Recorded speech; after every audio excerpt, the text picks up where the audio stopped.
আমাদের দেশে এখন একটা বিতর্কিত প্রতীক বাংলাদেশে আছে, দাঁড়িপাল্লা, জানেননি? আমার কথা কয় না, জানেননি? এটা কার দল? কথা কয় না কেন? এটা জামাতের দল। ইসলাম বলবেন না, ইসলাম বলবেন না, জাস্ট শুধু জামাত বলবেন, কারণ তাদের মধ্যে ইসলামের ন্যূনতম গান নাই। কথা বলেন না কেন? আজকে দেখি ফেনী সোনাগাজীতে মহিলারা তালিম করাচ্ছে, খেয়াল করেন।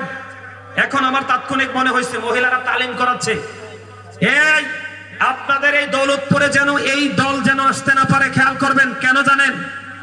একটা নারী যখন তার সীমানা ছেড়ে অন্য সীমানায় যাবে, তিনটা পুরুষের যেই কোন একটা পুরুষ তার সাথে থাকতে হবে, হয় তার স্বামী, না হয় তার বাবা, না হয় তার উপযুক্ত সন্তান। কথা বুঝতে পারছেন? এইভাবে একা একা নারীরা এক জায়গা থেকে আরেক জায়গায়, এই বাড়ি থেকে আরেক বাড়ি যাওয়ার কোনো বিধান ইসলামে নাই। যা হোক, তারা যাইয়া ইসলামের দাওয়াত দিতেছে। এখন যাইয়া ওখানে মহিলাদেরকে দিনের দাওয়াত দিচ্ছে। দিনের দাওয়ার পরে আপনার ওনারা বলতেছে, মহিলারা বলতেছে, আপনারা জান্নাতে যেতে চান না জাহান্নামে যেতে চান? আপনারা ভিডিওটা দেখবেন, আমি আজকে দেখছি। আজকে আপনারা জান্নাতে যেতে চান না জাহান্নামে যেতে চান? তখন ওই মহিলারা বলছে আমরা জান্নাত চাই। তখন ওই মহিলাদেরকে কোরআন শরীফ সামনে দিয়ে শপথ করাচ্ছে যে আপনারা যদি জান্নাতে যেতে চান তাহলে আপনারা দাঁড়িপাল্লায় ভোট দিবেন। আরে আওয়াজ তুলে কন্যা মিয়া নাউজুবিল্লাহ। আপনি রাজনীতি করবেন, করেন, জামাত করেন, বিএনপি করেন, আওয়ামী লীগ করেন, জাতীয় পার্টি করেন, যার যেই দল ভাল লাগে আপনি করেন, কিন্তু মানুষের ঈমান, আপনাদের ইসলাম নিয়ে খেলার অধিকার তো আপনাকে কেউ দেয় নাই। কথা বলেন না? আমার কথায় আপনারা কি রাগ হয়েছেন? এই কথা কি তাদের কাছে কি জান্নাতের টিকিট আল্লাহ দিয়ে দিছে? কথা বলেন, দিয়ে দিছে? সিরাজগঞ্জে দেখলাম এক ভদ্রলোক বলতেছে, এও জামাতের লোক, এমপি পদপ্রার্থী, সম্ভবত মুরব্বী, আমি বুঝি না এদের কি হয়েছে। এরা বলতেছে যে আপনি যদি দাঁড়িপাল্লাকে সাপোর্ট না করেন তাহলে আপনার ওয়াজ শোনার কোনো অধিকার নাই, আপনি মাহফিলে আসবেন না। কি অদ্ভুত আচরণ! এগুলো বিশ্বাস করলে ইমান থাকবে? কয়দিন আগে ফেনীতে মারামারি হয়েছে, ফেনীতে মারামারি হয়েছে।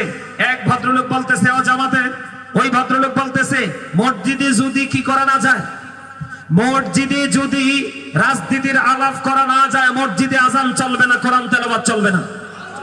নাউজুবিল্লাহ বলেন। সম্মানিত উপস্থিতি, আমি গতকালকের ওয়াজে মসজিদ নিয়ে আলোচনা করেছি। এদিক তাকান। আল্লাহ রাসূল বলেছেন এক ব্যক্তি লাল ওট হারিয়ে ফেলেছে। কি? এক ব্যক্তি লাল ওট হারিয়ে ফেলেছে। নবীজি নামাজরত অবস্থায় এক ব্যক্তি মসজিদে এসে ডেকে ডেকে বলছে, তোমরা কেউ কি আমার লাল ওটটা দেখেছো? তখন রাসূল নামাজ শেষ করে বলে দিলেন, তোমরা সবাই তার জন্য দোয়া করো, সে যেন তার লাল ওটটা খুঁজে না পায়। তার কারণ কি? কারণ তার লাল ওটের তালাশ করার জন্য মসজিদ বানানো হয় নাই, মসজিদ বানানো হয়েছে আল্লাহর জিকির করার জন্য। ঠিক কিনা বলেন? আরো জোরে বলেন। সম্মানিত উপস্থিতি, ইয়া রাসূলুল্লাহ, আমার এখানে আপনারা জামাতের ভাইরা থাকতে পারেন, আমি আপনাদেরকে হাত জোর করে বিনীতভাবে বলছি, আপনি রাজনীতি করবেন, আপনি রাজনীতির ধারায় থেকে রাজনীতি করেন। ঠিক কিনা বলেন? কিন্তু ইসলাম নিয়ে, মুসলমানের ঈমান নিয়ে কি করতে পারবেন না। আমাকে প্রশ্ন করা হয়েছে, হুজুর আপনার হা না ভোট নিয়ে আপনার কি মন্তব্য?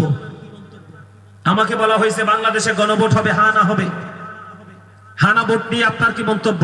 আমি হা না ভোটের পক্ষে নই। কেন হা না ভোটের পক্ষে নই আমি আপনাকে বলি।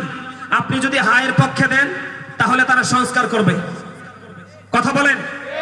আর যদি আপনি না এর পক্ষে দেন তাহলে তারা কি করবে? সনদ বাতিল হয়ে যাবে। কেন আমি হা না ভোটের পক্ষে নই আমি বলি, এটা আপনাদের জেনে রাখা দরকার। সম্মানিত উপস্থিতি, আমাদেরকে বলবে আমরা মূর্খ, আমরা বুঝি না। এই দেশ আপনার না, শুধু আমাদের সবার। ঠিক কিনা বলেন? এই দেশে যত শ্রেণীর মানুষ আছে সবারই বাংলাদেশ। ঠিক কিনা বলেন? এই মহান মুক্তিযুদ্ধের মাধ্যমে আমরা বাংলাদেশ পেয়েছি। ঠিক কিনা বলেন? এই দেশ আমার আপনার সবার। দেশকে নিয়ে ভাবার দরকার সবার আছে। তার কারণ হলো I love my country and country's people. আমি আমার দেশ এবং দেশের মানুষকে ভালোবাসি, এটা আমার প্রেম। ঠিক কিনা বলেন? সম্মানিত উপস্থিতি, আমার দিকে তাকান। এই শেখ হাসিনা নামার পরে বাংলাদেশে অসংখ্য মাজার ভাঙা হয়েছে। যারা আজকে হা না ভোট নিয়ে মাঠের মধ্যে তোড়জোড় চালাচ্ছে, তারা একটা মানুষও কিন্তু মাজারের পক্ষে কথা বলে নাই। অথচ এই বাংলাদেশের জন্ম দিয়েছে, ইসলাম এনেছে, তাওহীদ এনেছে কারা? আল্লাহর ওলিরা। ঠিক কিনা বলেন? আরো যারা বলেন। সংবিধানে বিসমিল্লাহ, তাদের যে সংস্কার, এই সংবিধানের মধ্যে বিসমিল্লাহ থাকবে কিনা? আমরা আল্লাহর হুকুমে বিশ্বাস করি, আল্লাহর আইনে আমরা বিশ্বাসী, এই সংবিধানের মধ্যে এটা থাকবে কিনা এটা আমাদেরকে আগে জানতে হবে, তারপরে আমরা ডিসাইড করবো আমরা হ্যাঁ না ভোটে কোনটা দিব। কথা বলেন না কেন? আরো জোরে বলেন, আরো জোরে। সম্মানিত উপস্থিতি, এই যে কয়দিন আগে একটা ছেলেকে হত্যা করা হয়েছে, হাদিকে মারা হয়েছে না? কথা বলেন না কেন? হাদিকে মারা হয়েছে, হাদির বিচার হয়েছে? এই রিসেন্ট একটা যুবক ছেলে মারা গেছে, যুব দলের একটা নেতা মারা গেছে, গুলি করে তাকে মেরে ফেলেছে, তার বিচার হয়েছে? তো কিসের সংস্কার? আমার কথা আপনারা বুঝতে পারছেন? কি সংস্কার করবেন? আজকে কতদিন যাবত গ্যাস নাই, গত পরশুদিন আমার বাসায় গ্যাস নাই, সারাদিন আব্বা খোঁজে, বিকেল বেলা কোত্থেকে গ্যাস সিলিন্ডার আনছে। কোথায় গেল? এটা আমাদের খনিজ সম্পদ, কোথায় গেল? কথাকে বুঝতে পারছেন? সম্মানিত উপস্থিতি, ঈমানটা ধরে রাখা অত্যন্ত মুশকিল, অত্যন্ত ভয়ঙ্কর। এই জন্য আপনাকে আমাকে সচেতন হতে হবে। এই দেশ বাঁচাতে হলে আপনার সবাইকে ঘুম থেকে জাগতে হবে। আবেগ দিয়ে আমরা কাজ করতে চাই না, এই দেশের জন্য সবাই মিলে কাজ করতে চাই, তবে বিবেক দিয়ে। ঠিক কিনা বলেন? আরো জোরে বলেন। আবেগ কিছু সময় টিকে, কিন্তু বিবেক চিরজীবন অমর। কথা বলেন।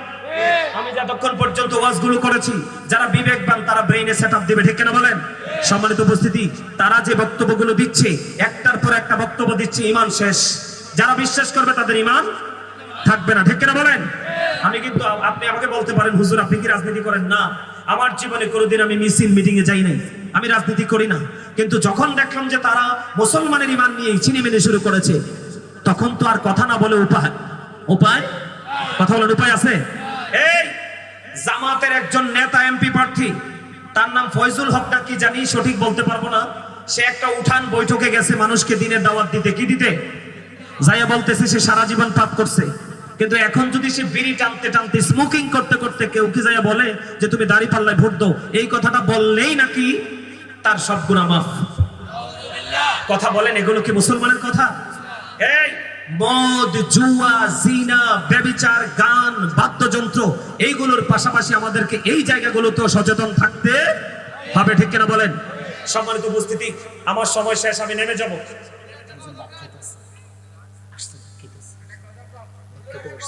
না এই গজল কইতাম না, আমার ওয়াজ আর একটু বাকি আছে, একটা গজল গাইতাম। আচ্ছা, যাওয়ার সময় একটু গাইয়া যাব। তবে এতক্ষণ যে আমি ভয়ঙ্কর ওয়াজটা করলাম, আচ্ছা আমি যে এতক্ষণ এই কথাগুলো বলছি, আপনাদের কি রাগ হয়েছে? জামাতের সাথে আমার ব্যক্তিগত কোনো দ্বন্দ্ব নাই, কোনো মারামারি নাই, কোনো কাটাকাটি নাই। তারাও আমাদের মানুষ, আমিও এই দেশেরই মানুষ। এই আমিও যদি অন্যায় করি, জামাতের লোক আমাকে বলে দিক যে ভাই তোমার এটা ভুল, আমি মেনে নিব, কিন্তু তুমি তোমার ভুলটা মেনে নিতে পারো না কেন? কথা বলেন না কেন? তুমি যখন ভুল করবা তুমি বলো না কেন আই এম রিয়েলি সরি, কিন্তু তোমরা তো সরি বলো না, উল্টা প্রতিবাদ করলে তুমি বলো এটা অমুকের দালাল। আরে কি আজব বাংলাদেশ! কথা বলেন না কেন? আপনারা মানেন বা না মানেন, আমি আপনাদেরকে বলে দিতে চাই, আমরা সবাই সচেতন থাকতে হবে। ঠিক কিনা বলেন?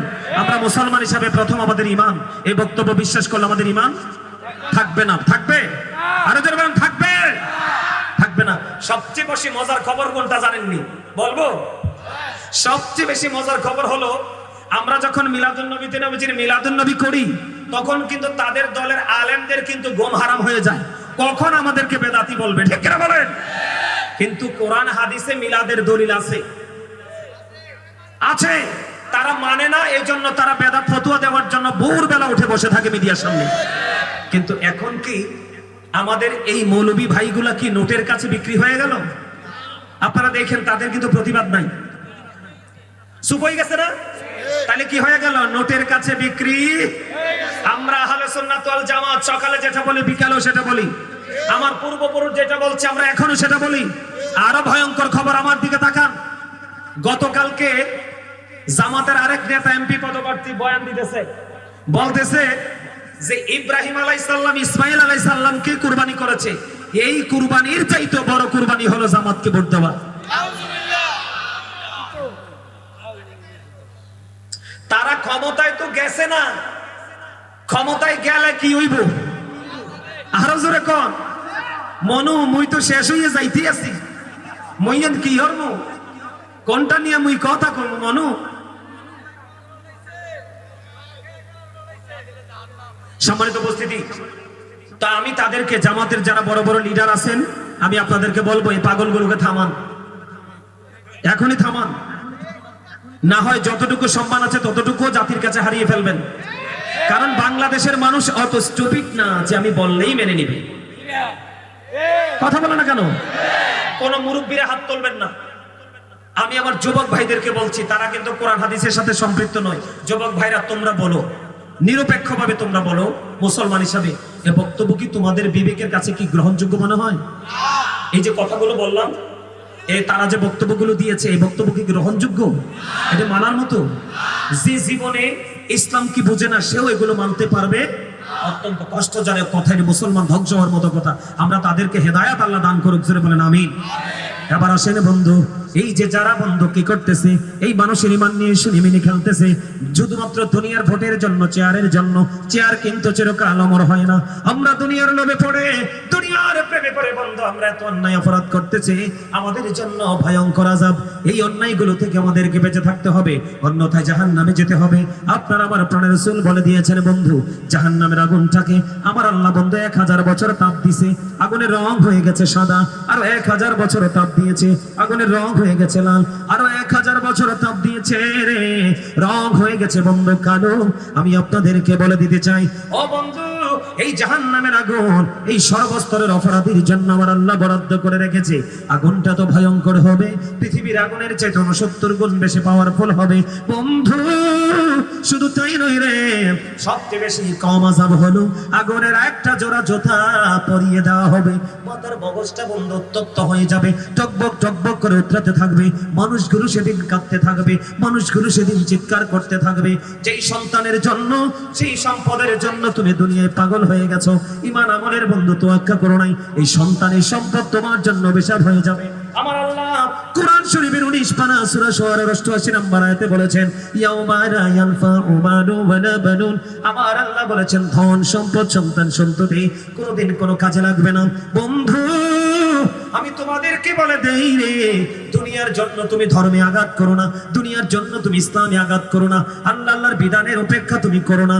তোমাদেরকে সচেতন হতে হবে। এই কারণে বন্ধু, কাল হাসরের দিন তুমি কাউকে দোষ দিতে পারবে না। আমার আল্লাহ বলেছেন সূরা ইউনূসের 44 নম্বর আয়াতে, ইন্নাল্লাহা লা ইয়াজলিমুন নাসা শাইয়্যান ওয়ালাকিন্নান নাসা আনফুসাহুম ইয়াজলিমুন। আমার আল্লাহ বলেছেন, বান্দার উপর আল্লাহ জুলুম করে না, বান্দা নিজেই নিজের উপর জুলুম করে। আল্লাহ বলেছেন, আল্লাহু লা ইউহিব্বুজ জালিমিন। যুবক, তোমরা খেয়াল করো, কখনো কোন মানুষের 500 টাকার জন্য, 1000 টাকার জন্য, একটা প্যাকেট বিরিয়ানির জন্য অন্য সব কুরবানি করলেও তুমি মুসলমান হিসাবে তোমার ঈমানকে তুমি বলি দিও না। আরে যুবক, দুনিয়াতে এসেছো তুমি একলা, যাবেও তুমি একলা, কবরে হিসাবও তুমি দেবে একলা। আমার আল্লাহ বলেছেন, আল্লাহু লা ইউহিব্বুজ জালিমিন। আল্লাহ বলেছেন, জালেম অত্যাচারীকে আল্লাহ পছন্দ করে না। সবচেয়ে বড় দুঃখজনক কথা হলো বন্ধু, আমার আল্লাহ বলেছেন, ওমালিজ জালিমিনা মিন আনসার। জালেমরা যখন বিপদে পড়ে যায়, আমার আল্লাহ বলেছেন, জালেমদের জন্য আল্লাহ কোনো সাহায্যকারীও রাখে নেই। বন্ধু, শুধু তাই নয় রে, তুমি কিন্তু সেদিন বলতে পারবে না যে কেন জানি আমার আল্লাহ আমাকে সাজাটা দিল। বন্ধু, আমার আল্লাহ জানিয়ে দিয়েছেন, ওয়া ইযাল কুবুরু বুসিরাত আলিমাত নাফসুম মা কদ্দামাত ওয়া আখারাত। আমার আল্লাহ বলে দিয়েছে, কবরটা সেদিন বন্ধু ওপেনিং করা হবে। সেদিন তুমি আমি আমার আপনার জীবনে কে কি করেছি আর কি করিনি প্র্যাকটিক্যালি দেখতে পারবো, জানতে পারবো।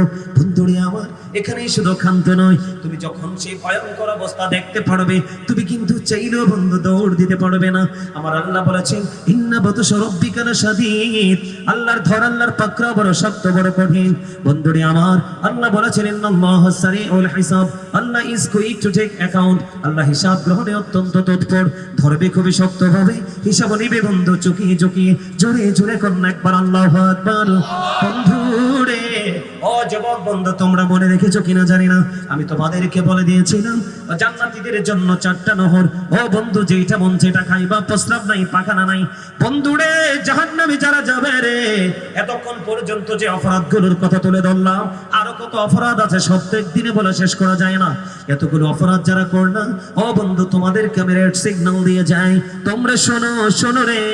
ও বন্ধু, পাপী লোকগুলোর জন্য জাহান্নামে উত্তপ্ত গরম পানি বরাদ্দ আছে। তুমি চাইতে দেরি বরাদ্দ দিতে দেরি করবে না, মাথার মধ্যে ঢেলে দেওয়া হবে, পেটটা একটার মধ্যে বন্ধু ঢুকবে আর 2 রানের মধ্যখান দিয়ে গলে গলে লিকুইড হয়ে হয়ে বন্ধু বের হয়ে যাবে। ও বন্ধু, সেই দিন তুমি কাঁদবে, সেই দিন তুমি চিৎকার করবে, সেই দিন তুমি হাহাকার করবে। আল্লাহর কসম করে বলছি বন্ধু, তুমি আমাকে বকা দিও না, আমি তোমাকে তোমার ভুল ধরিয়ে দিয়েছি। আর যদি তুমি বকা দাও সেটা তোমার পার্সোনাল ম্যাটার। ওই দিনটা বড় নিষ্ঠুর হবে, বড় নির্মম হবে। ওই নির্মম থেকে বাঁচতে হলে এখনই তোমাকে সঠিক পথে আসতে হবে। তোমার কি হয়ে যাবে? শুধু একটা মাত্র পানি তোমাকে দেওয়া হবে মাথায়, পেটের মধ্যে ঢুকবে, গলে গলে বের হয়ে যাবে। তুমি চিৎকার করবে, সেদিন তুমি কাউকে তোমার সাহায্যকারী হিসাবে পাবে না। এখানেই শুধু ক্ষান্ত নয় রে বন্ধু, এখানেই শুধু ক্ষান্ত নয়, আমার রাসূল আরো জানিয়ে দিয়েছে জাহান্নামীদের জন্য আরো ভয়ঙ্কর খাবার হলো তোমার জন্য বরাদ্দ আছে বন্ধু তিনাতুল খাবার। ইয়া রাসূলুল্লাহ, ইয়া হাবিবাল্লাহ, নবী গো, এই তিনাতুল খাবারটা কি? আমার রাসূল বললেন আরেকটা জাহান্নামীর নিংড়ানো রক্তপুঞ্জ। নাউজুবিল্লাহ বলেন না? আরেকটা জাহান্নামীর নিংড়ানো রক্তপুঞ্জ তোমাকে খেতে দেওয়া হবে। জাহান্নামীদের সাজার কোনো শেষ নাই। আরেকটা সাজা আছে বন্ধু, জাক্কুম। এটা এত ভয়ঙ্কর কাঁটাযুক্ত হবে, একটা ফোঁটা জাক্কুম যদি এই মুহূর্তে দৌলতপুরের জমিনে যদি পড়ে, আমার রাসূল বলেছেন কিয়ামত পর্যন্ত এই পৃথিবীর গোটা পৃথিবীর মাটি বিষাক্ত হয়ে যাবে। কিয়ামতে পৃথিবীর কোন অংশে বিন্দু পরিমাণ শস্য ফলাতে পারবে না, কারণ এটা এত বিষাক্ত। তোমাকে সেদিন খাইতে দেওয়া হবে। শুধু এখানে ক্ষান্ত নয় বন্ধু, কবর দেখতে ওসমান রাদিয়াল্লাহু তাআলা আনহু শুধু কাঁদতেন। ওনাকে প্রশ্ন করা হলো আপনি কেন কাঁদেন গো? তিনি বললেন ওই বর্জকি জীবন, তোমার ফিউচারের প্রথম ধাপ হলো কবর। ওই কবরে যে পাস করবে তে সব জায়গায় পাস করবে, এখানে যে ফেল করবে তার ফেলের কোনো শেষ নাই। নাউজুবিল্লাহ বলেন না? আমি আপনাদেরকে বলি ভয়ঙ্করতার রূপটা কত নির্মম হবে। বন্ধুরে আমার, আপনার আমার প্রাণের রাসূল জানিয়ে দিয়েছেন আল কবরু রাউজাতুম মির রিয়াদিল জান্নাতি ওয়া হুফরাতুম মিন হুফারিন নার। আমার রাসূল বলেছেন কবরটা জান্নাতের একটা বাগান হবে, জাহান্নামের একটা গর্ত হবে। বন্ধু, যার কবরটা জাহান্নাম হবে রে, ও বন্ধু, এদিক দিয়ে বসবে, এদিক দিয়ে বসার জায়গা আছে? আচ্ছা, আপনি একটু পিছনে চলে যান। বন্ধুরে আমার দিকে তাকান। আমাদের আজকের মাহফিলের যিনি প্রধান বক্তা তিনি চলে আসছেন। শেষ করি স্লোগান পরে, আমি হাদিস বলতেছি তো, আমি স্লোগান দেব। আমার দিকে তাকান, আমাদের প্রধান বক্তা চলে আসছে। আমার দিকে তাকান বন্ধু, আমি হাদিস বলছি এই জন্য নারাই দিতে নিষেধ করেছি, একটু পরে বলবো। আমার দিকে তাকান বন্ধু, ছোট্ট করে বলে শেষ করে দেই। কবরে যখন যাবে, জাহান্নামী যারা হবে, পাপী যারা হবে, জাহান্নামী যারা হবে রে বন্ধু, পাপী যারা হবে, আসসালামু আলাইকুম, জাহান্নামে যারা হবে, পাপী যারা হবে রে, ও বন্ধু, তাদেরকে প্রশ্ন করা হবে। তারা কিন্তু উত্তর দিতে পারবে না। কি করতে পারবে না? তারা বন্ধু উত্তর দিতে পারবে না। তখন গায়েব থেকে আওয়াজ আসবে, মাটি মাটি রে, তুমি তোমার অ্যাকশনে চলে যাও। তার মানে মাটি যখন চতুর্দিক দিয়ে বন্ধ চাপ দেবে, হাদিস শরীফের মধ্যে এসেছে, আমার দিকে তাকান, একটা হাড় আর একটা হাড়ের মধ্যে ঢুকে যাবে, চিৎকার করতে থাকবে, কাঁদতে থাকবে। ও বন্ধু, সেদিন তোমার উপায় কি? তোমার সেদিন কে হবে বন্ধু? তোমাদেরকে বলে দিতে চাই, বিজ্ঞান পৃথিবীর সব জায়গায় চলে গেছে, কিন্তু বন্ধু 3.5 হাত মাটির ঘরে যেতে পারে না। তুমি বুঝে নাও, এটা অত্যন্ত রহস্য ঘেরা একটা ঘর। ঠিক কিনা বলেন? আর জোরে, আর একটু মহাব্বতে আমার দিকে তাকান বন্ধু। এই যে আপনার হাড় একটার মধ্যে আরেকটা ঢুকে যাচ্ছে, চিৎকার করতেছেন, কাঁদতেছেন বন্ধু, কি করবেন সেদিন? উপায় নাই, উপায় নাই।